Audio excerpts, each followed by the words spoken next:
Yes, so you challenged me to top 5 movies that I could recast. I did. If I had a magic wand, if I had like a magic wand, I could, and a time machine potentially. Yep. Or a magic key. Magic time machine. Initially, when you told me, I thought, I can do this.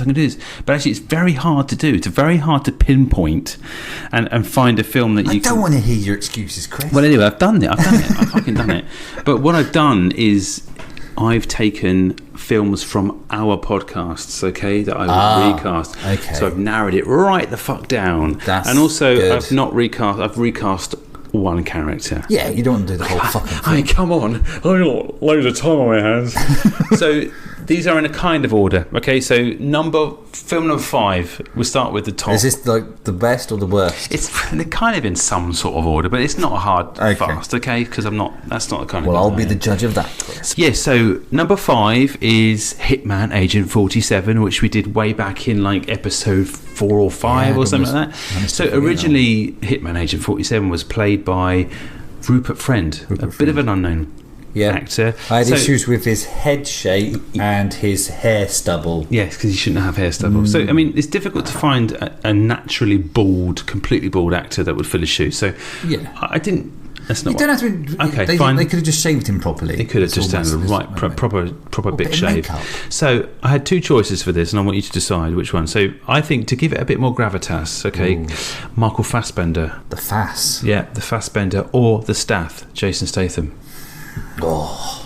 I'm thinking Michael Fassbender. I couldn't decide between the 2. It would depend on the tone in the film, doesn't it? If you are going for the super serious, troubled past, then the Fassbender is... But the problem is he's already done a computer game He did Assassin's Creed, didn't he? Which wasn't particularly great. But Stath would probably give it a bit of swagger.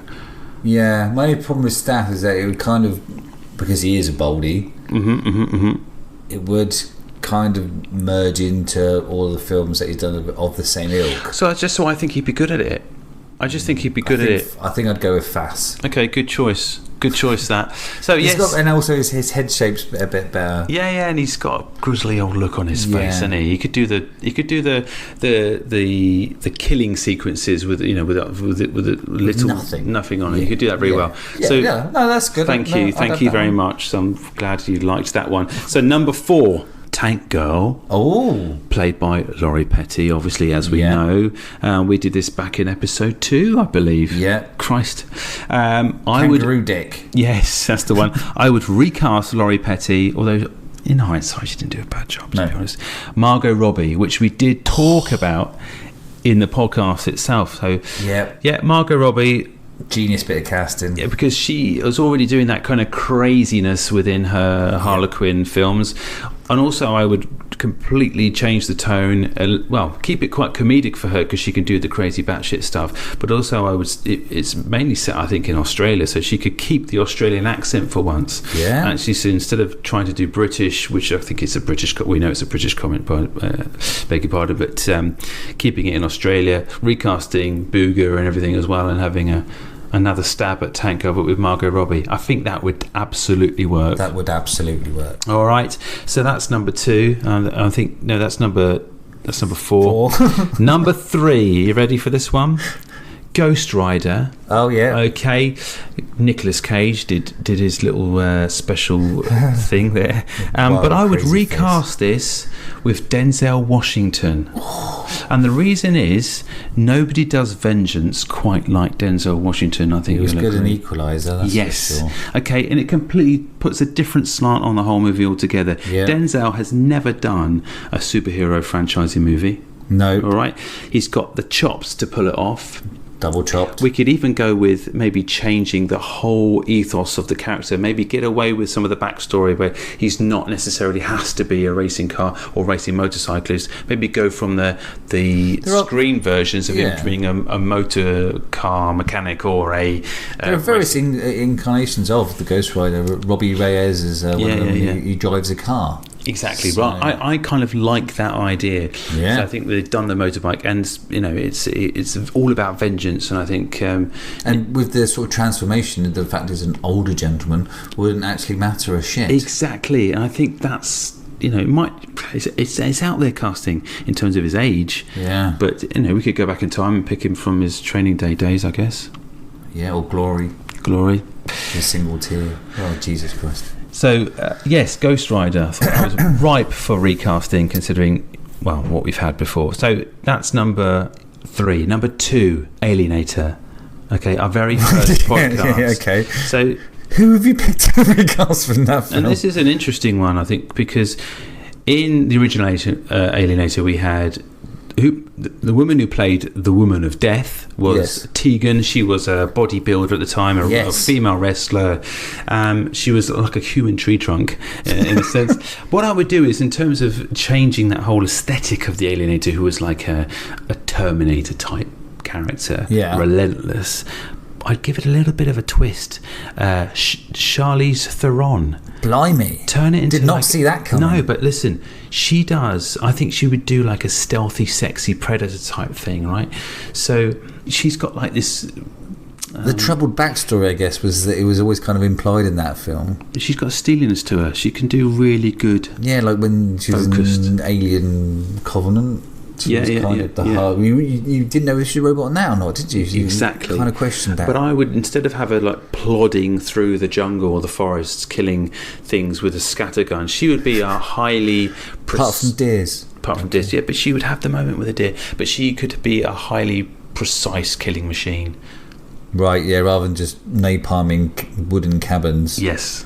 Gotcha. All right. Yeah, okay. You're welcome. So number 1, Paul Blart Mall Cop 2 we did back in the day. So instead of Paul Blart being played by Kevin James, the comedy genius... Literally anyone else is going to be a win here. So this is what I've got. So instead of Paul Blart Mall Cop 2, this would be Paul Blart Shopping Centre Security Guard 2. Yes. It'd be played by Simon Pegg.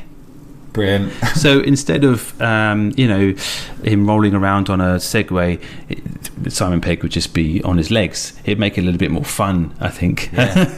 And also, instead of like an art heist in Las Vegas, these guys would be jewel thieves or something like that. Yeah, or just nicking stuff from the pound shop. Yeah, exactly. And he'd be like the hapless security guard, because he kind of plays that role in Run Fat Boy Run, where he's a security guard who doesn't do... I was trying to think, he's been in the uniform before. And could we get Nick Frost in there too somewhere? Of course we can. Of course we can do whatever we want.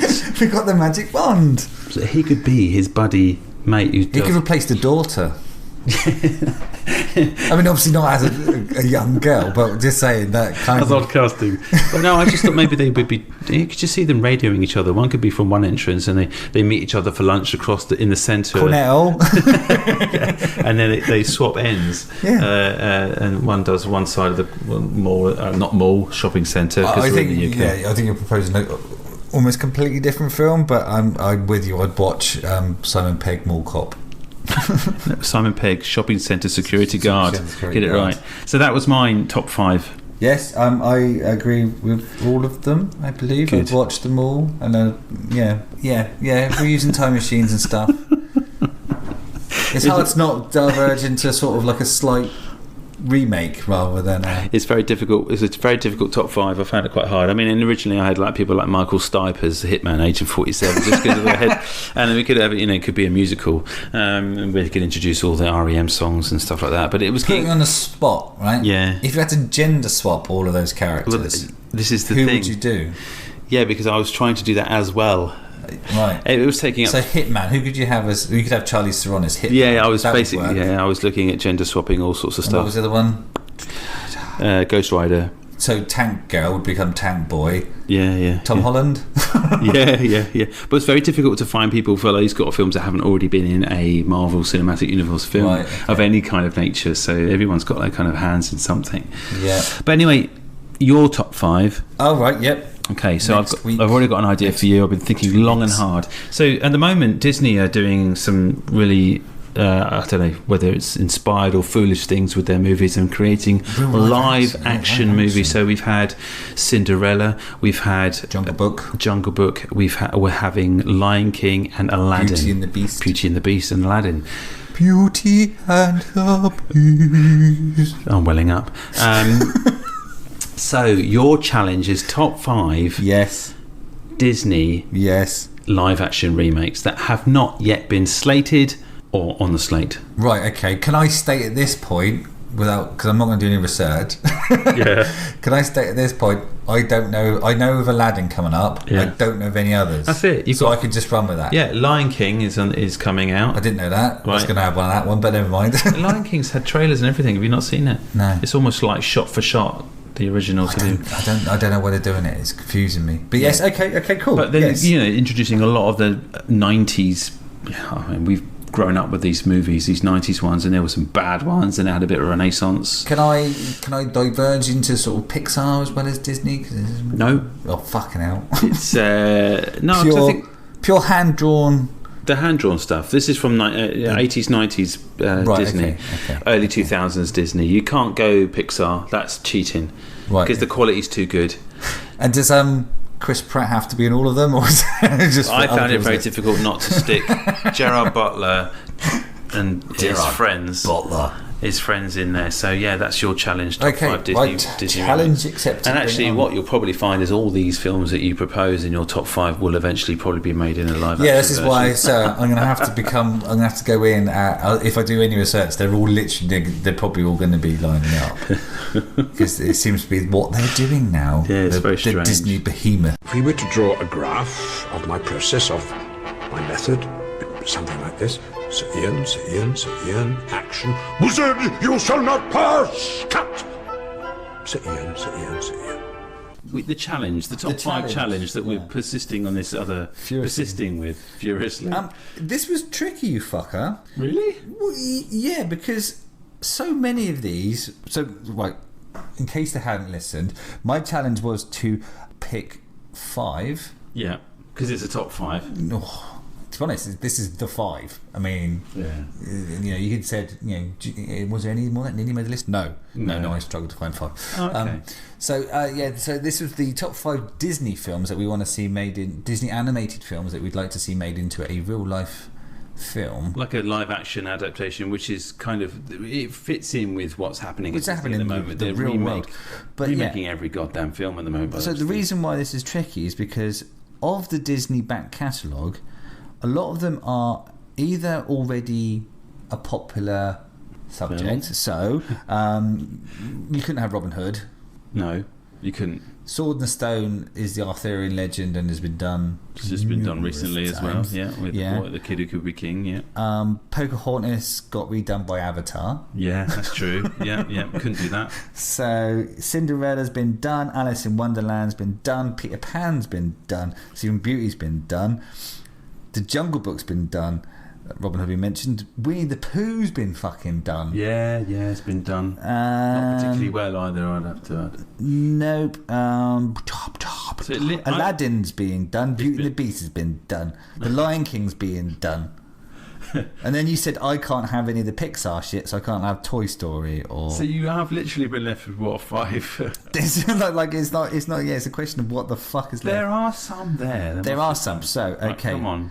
Get your shit together. And I want castings as well. Right, okay. I did think about this. Right, so good. Number 5, The Black Cauldron. Oh, yes. So this film actually nearly bankrupted Disney. Oh, really close. Like 1985, it was made, right? And it was like millions of pounds they spent on this fucking thing, and it didn't make hardly any money back, but. If you read the synopsis for the film, I'm not going to go through it, it's a fucking long synopsis. It's a great fantasy adventure. Yeah, so it would make a hugely wonderful either a trilogy of films. You could do that because they do that with everything these days, or just a singular standalone film. So yeah, it's a sort of sword and sandals fantasy, Lord of the Rings type thing. So it's very much got. I mean, I'm showing you the covers. I don't know if you remember. Well, I remember I had the sticker book. Oh bloody hell! I had the sticker book. Yeah, but it kind of came out with a bit of a whimper, didn't it? I remember it being good. I can't remember anything about the film, but 44 million it cost to make. Why? Because they had to hand draw everything back then. There was no... I think this is the first one that actually had some computer-generated image. It did, yeah. So this is the first film to have some computer-generated imagery in it. But in terms of actually creating these films, it used to be hugely expensive. Yeah. And when they wanted to do computer-generated image, they had to create like the hardware as well as the software to make the render, which they do pretty much all the time now. But they've got it down to a finer art, and they make so much money these days. This one definitely is... It made 21 million out of 44. So... Yeah, they might want to reuse this just to decide why we've already spent 44 million on this. So we might as well. Yeah. So in terms of casting, we'd need a young protagonist up front. So who could we have? How old's the character, the lead character? Young. It's a young pig keeper. It's a young teen. It's a young teen. It's difficult because we're not really... We're not teens. Teeny poppers, are we? We're not in there with the kids. I'm just trying to think. Well, you would probably... Justin Bieber? That's your answer to everything, Chris. Justin Bieber. Put Justin Bieber in it. No, I think he's a bit younger than Justin Bieber. Maybe throw in the kid from the Umbrella Academy, the one that plays 13. You haven't seen it yet, but he's brilliant. Him. Put him in it. Fucking ace. In the what, sorry? The Umbrella Academy. Oh, okay. Yeah, he's a young boy in that. He's a brilliant little actor in that. Quite easy to cast, I would have thought. There's lots of unknowns. I think is your best bet there. So yeah, so make the money on the save the money on the cast, and try and get some money of that. Some of that original 44. Reuse that one. That's a good one. Well done, Matthew. Thanks, mate. Plus, it's anything that's not been made. Yeah, true story. Number 4. The Rescuers. I loved The Rescuers as a kid. Do you remember it? Because actually, yes, of course I do, and it's got the 2 mice. Yeah, and it's got like a sequel already as well, hasn't it? Yeah. So if it became popular, then they can do The Rescuers Down Under. So how would you do this? Would it be life? No. So a lot of the tricky stuff again with these Disney films is that a lot of the time they put the animals into people roles that have already been made. So they had this sort of like rescue agency, but it kind of works still. You can have this, and the voice acting at the time was Bob Newhart and Eva Gabor, who were quite famous at that point. And I thought, if anyone not seen it, what happens is a young girl, and she's really vulnerable in her voice. I always remember her voice in the cartoon because she's like, "Hey." And she's got a little teddy bear, and this evil woman is kept her captive with these 2 large alligators. Oh yes. And she manages to get a message in a bottle out, and it makes its way all the way to the Rescuers, which is a small animal firm that deal with rescuing people. So obviously, if we're going live action, we can't have that anymore. So we're going to go and actually have people rescue them from maybe like a shit agency that's just found this, or just some people that have found them that deal with. So you would turn the animal characters into human beings? Yeah, go proper live action. No, that's not a good idea. Do you not think? Why can't you just make them CGI mice? Yeah. All right, we'll go with mice again and CGI. Fuck me then. Jesus Christ. Shut down in fucking flames. I thought I had to make this into live action, but I guess Disney aren't really doing that. They're just because Lion King would be live action. I think they would. You could how they do fur these days on CGI characters. It's absolutely phenomenal how they can do what they can do with. I think it would work. It would be very cute. And I've lost the name of the person. It'd be Newt, would it, out of Alien? He mostly come out his name. Mostly. The Bob Newhart character will be replaced by Steve Carell. Steve Carell. Steve Carell. Yeah. What about the woman? The woman, Joanna Lumley. It would work. You don't have to cast every character. Not casting everyone. Unfair. So Steve Carell and I don't think it's a bad show, Joanna Lumley, really. But you want like a plummy Jennifer Saunders, maybe. Great. Nailed it. Plummy, and Penny will be played by Chloe Grace Moretz. Who the fuck cares at this point? 10 years ago, 20 years ago. Well done, that's a good one. Good effort so far. Number 3, come on, keep it up, chop chop. Okay, this one's a bit of a cheat. Sorry. James and the Giant Peach. I didn't know this is a Disney property, but it is. So, fuck you, I'm having it.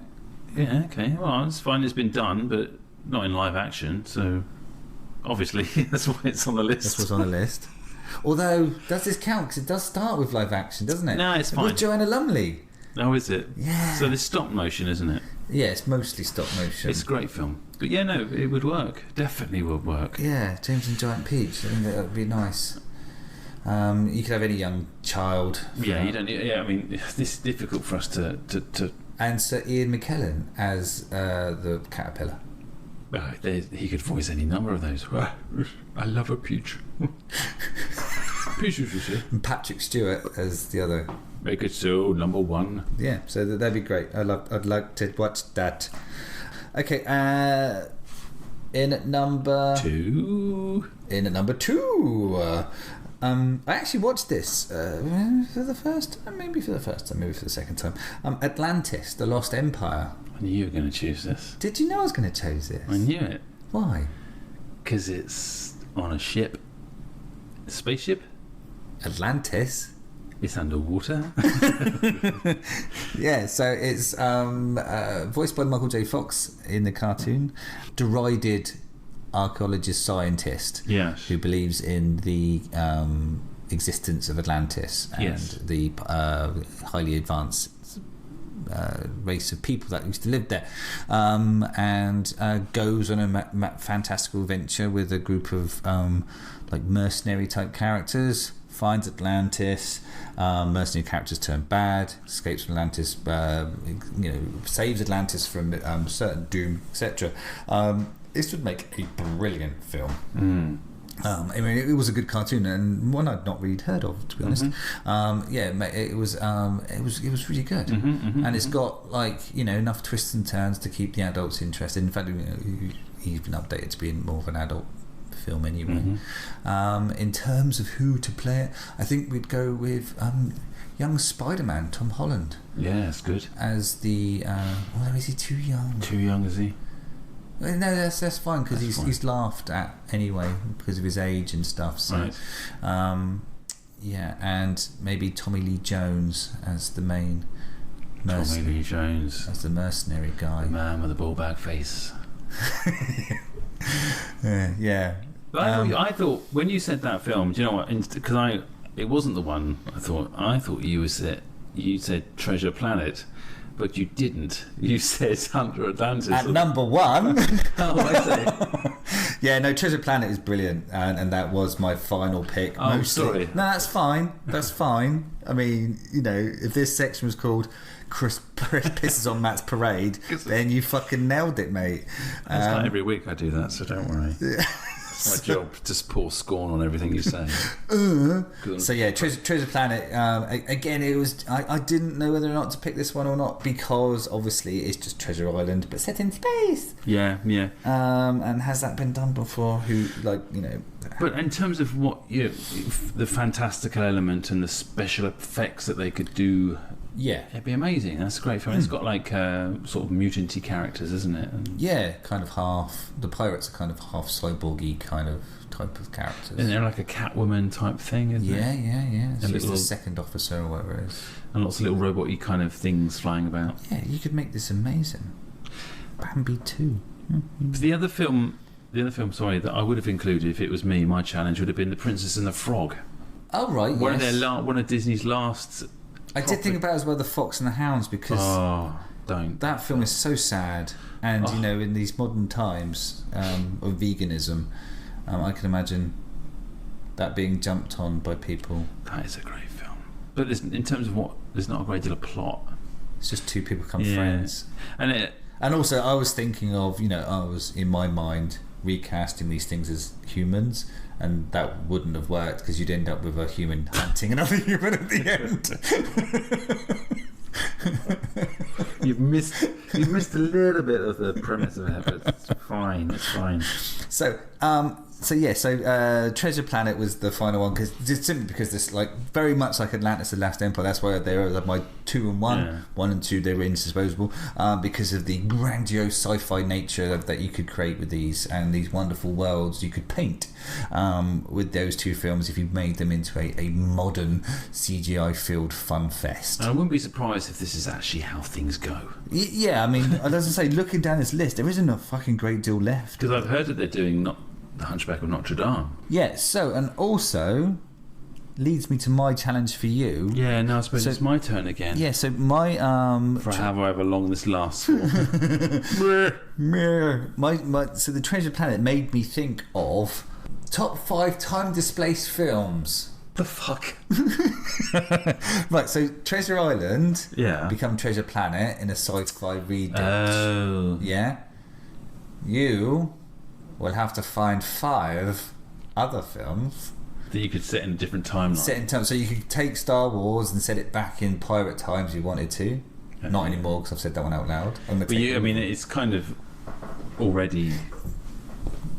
It is already. I mean, it's the Battle Amongst the Stars. There's not a lot of original plot line, isn't there? No. So but hate's got a hate. So Land Before Time would be the Land After Time. Or set in the future with aliens.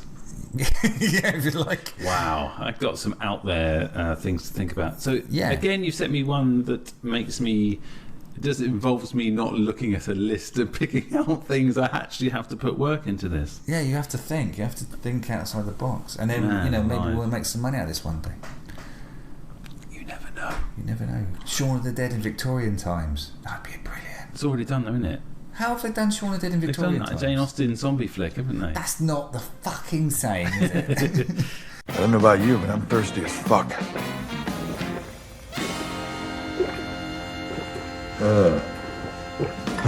You set me a challenge, you bastard. I set you a top 5, and you keep calling me a bastard a bit.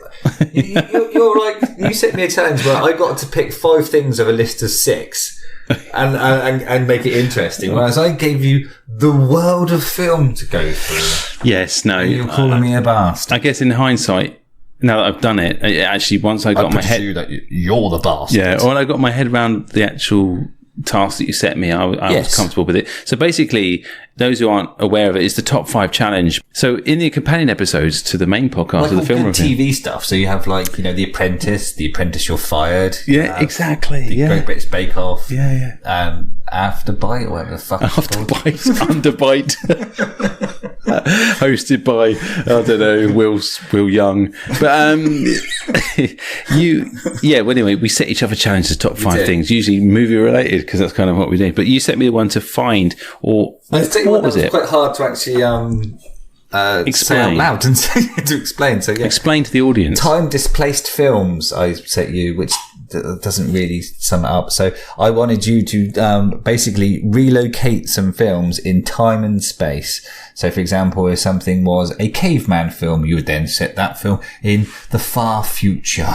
Mm-hmm. If something was a far future film, you'd set it in caveman times. So that's very quite literal. Yeah. So I've done my best. I think I did enjoy it eventually. As I say, it was a bit of a challenge to get my head around, because it's like basically I had all film to choose from. Any film, yeah. No, I don't see why that's a bad thing. Because it's quite intimidating when you think you've got every film to film. Are you going to worry that you're going to be judged by your... Well, no, because at the end of the day, I think you have to think about extremes. I'll get onto that in a minute. So we're going to go... Let's get straight into it, shall we? So number 5... Okay, and I might swap the orders around. But It's a Wonderful Life, which is not... It's a seasonal film. Yeah. Right? But It's a Wonderful Life is set in the past. Not in the, distant past. It's in the, 40s, 30s? Yeah. It was set in its own time, though. It's not like at the time it was... No, but it's old now. It's old now. So I thought this gives me a bit of poetic license to tackle this one. Right, yeah. So the plot synopsis of It's a Wonderful Life is basically George Bailey has so many problems he is thinking about ending it all. And it's Christmas. As the angels discuss George, we see his life in flashback as George is about to jump off a bridge. He ends up rescuing his guardian angel, Clarence, who then shows George that his town would have looked like it hadn't been for all the good deeds over the years. What? Right, so if anyone's seen It's a Wonderful Life will know the plot synopsis, but basically you can bring this film, it's got a very universal and timeless message about hope and also depression, despair and everything, and also, the importance of life, how very, even if it's insignificant. Yeah, butterfly effect, isn't it? Yeah, and tiny you could put this in, but I want to set this in present day, almost like a reimagining, also like a reboot. And Jimmy Stewart, the iconic character, actor, Jimmy Stewart, who plays George Bailey, who could replace him? And maybe his wife. So thinking about who's good, who would be good to bring this into the current format. So Chris Pratt? No, I didn't go there, Matthew. I didn't go there. No. But I took this one quite seriously, and there's no funniness in this one. So Jimmy Stewart is the everyman. He's a kind-hearted, kind person. So you need someone with a soft face, or someone who can do pathos, basically. Yeah. So I've gone for John Krasinski and a double act with his wife, on screen and off screen, Emily Blunt, to play his wife. It's a fantastic bit of casting. He could do anything, John Krasinski. I watched that remake of Jack Ryan stuff. Mm-hmm. He does Hard Man now. Yeah. Yeah. I'm not sure about that, him doing Hard Man, but no, he's got a soft face. He's a lovable, likable chap. Emily Blunt's a good actress. I think the two of them on screen, be great. What about Clarence? The Angel. Yeah. Dustin Hoffman. Wow. Off the top of my head, I didn't actually write that down, but yeah, that would be good. Dustin Hoffman. No, bring him back. He needs a Dustin Hoffman renaissance. But isn't he? Too many turkeys. But hasn't he got himself into a bit of trouble? Probably. They all have. Right. Days. Anyway, so that was number 5. Number 5. Good one, like that. Thank you. Number 4, The Sound of Music. A tuneful, heartwarming story. It's based on a real-life story of the Von Trapp family singers, one of the world's best-known concert groups in an era immediately preceding World War II. But listen, World War II is too far in the past. We want to bring this. Go back. So I've gone for another present-day adaptation. Really? I'm sorry, but we would still have the Von Trapp family singers, but we put it in a talent show environment. You're likening the Nazis to a talent show. Yeah, so I'm gonna basically get rid of the Nazis, but they're going to be refugees. Ooh. Okay, so a family of refugees in America. Okay, the Julie Andrews character is going to be replaced by Lady Gaga, and the Christopher Plummer character is going to be replaced by Brad Cooper. Oh right, so reprising their stuff. Yeah, roles. Chemistry. Thank you very much. They can both sing. Well, yeah, they can knock. And they're hot property. Wow. Yeah. So Lady Gaga, she would be almost like she'd be like a home help or something, but she'd have a musical past that she's forgotten about. And together, are you not stuck in your gender roles there, though, Chris? Could you not maybe reverse that? No, that's too hard. Okay. You could do it, but I think ultimately you have to take Julie Andrews' iconic kind of Hills Are Alive thing, replace it with someone who's actually got some acting chops, which we never thought would happen, but Lady Gaga. So that's number 4. Number 3. Number 3. If this is another just about no. I flip the table. No, because it's hard to do, right? So number 3 is A Knight's Tale. Oh right, yeah. Yeah. Oh yeah. So this is one I've actually done a bit more work with the plot. I like The Knight's Tale. But so The Knight's Tale is set in medieval times. Yes. But now I'm going to bring this into future Earth. Oof. So a dystopian future Earth set in the far distant, fling it as hard as you can, right into the future. Yeah. So peasant-born William Thatcher, who's played by Heath Ledger. I'm going to keep the same cast. Whoa, that's a bit tricky with one of them. Right, okay, but just imagine it's been remade as it was. Begins the quest to change his stars, win the heart of an exceedingly fair maiden, and rock his, not medieval world, but rock his dystopian world. With the help of his friends, he faces the ultimate test of gallantry, a tournament, but not a jousting tournament, a mech suit tournament. Oh, yeah. Like Robot Jocks, man. Yeah. And he tries to discover if he has the metal to become a legend. So in this future, right, the knights, Yep. they have mech suits. Makes sense. So they instead of like jousting, they would have some sort of mech suit fighty thing. So it'd be a little bit like what's that film with the big cities on wheels, a kind of a dystopian. Yes. What the fuck is that called? Mortal Instruments. Yeah. So it would be a little bit like that.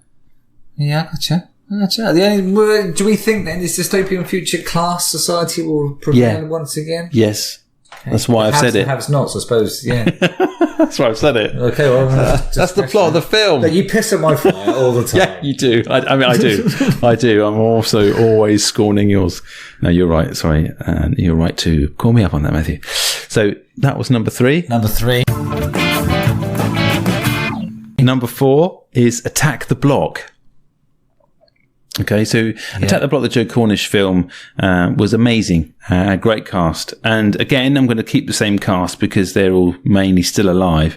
Mainly? But instead of it being set in present day in a tower block in our high rise or whatever, I'm setting this in Victorian times. All right. And instead of like young hoodlums, they are going to be street urchins. Street urchins. A bit like Oliver. Right, yeah. So you'll have a Fagin-y type. Yeah, so kind of the Fagin character that sort of, Nick Frost guy. But he would be reprising that role. Yeah. And you'd have John Boyega and Alex Esmail and loads of other people. But the premise would be that South London teenagers or South London Victorian street urchins protect their slums from extraterrestrials. But they'd be like, maybe they could be part-time chimney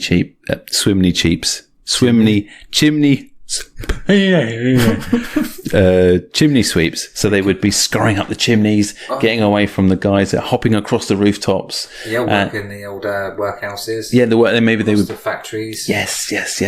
And you'd have these aliens attacking. There hasn't been a lot of aliens in Victorian times. No, but you think they still could be. We've got time. Yeah.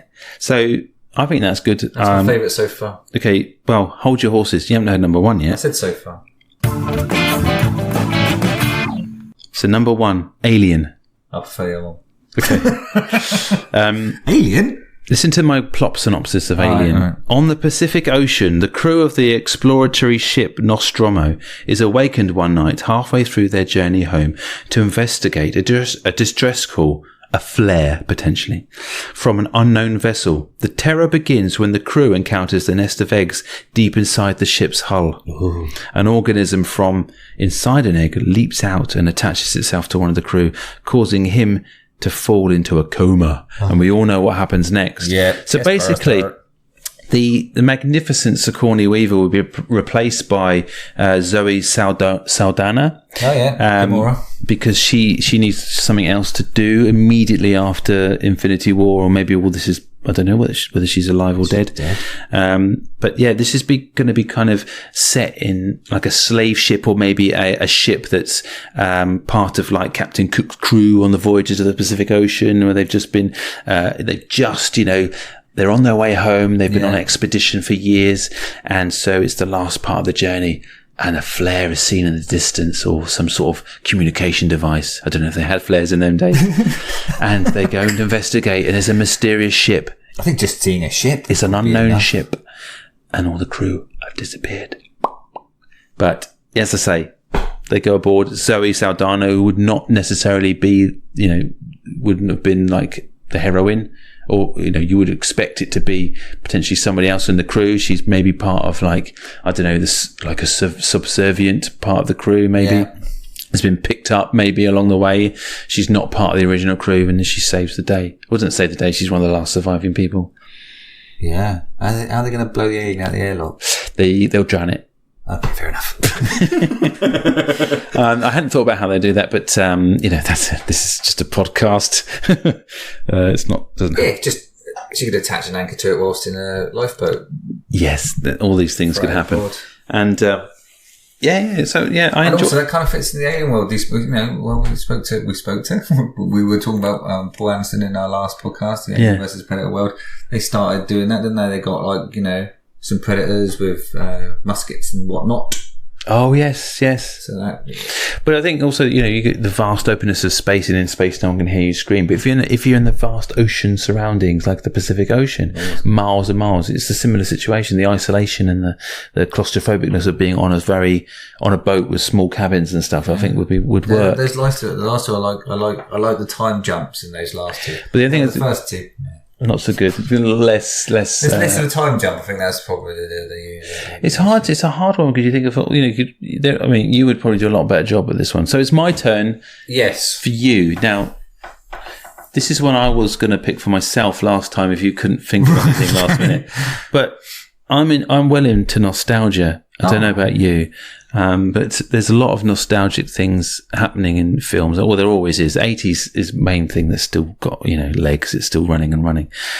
And I thought to myself, I love singing the theme tunes and watching the intros to some of my favourite 80s and 90s cartoons. Yes. And I realised that some of them have not made it to the big screen. Some of those cartoons. So you need to look at the Gummy Bears and all that sort of stuff. Oh, I know. I've already got them. Thundercats, Ulysses, everything you can think of. Yeah. Anything and anything. So I'm saying 80s and 90s because there were some classic 90s ones in there. Proper serial cartoons. From Yeah. the 80s. Yeah, and I'm not going to say those to put anything in there. But No. Yeah, leave it. Keep it. Leave it out. But not Dogtanian. Oh, fuck. But no, it's a great one. So that's your top 5. 1 for 1, apple for 1, musket. And also it's good because in the edit we can put the theme tunes underneath. Look. Yeah. Nice one. All right, yeah, good. I'm happy with that. I'll have that. I'll have a piece of that.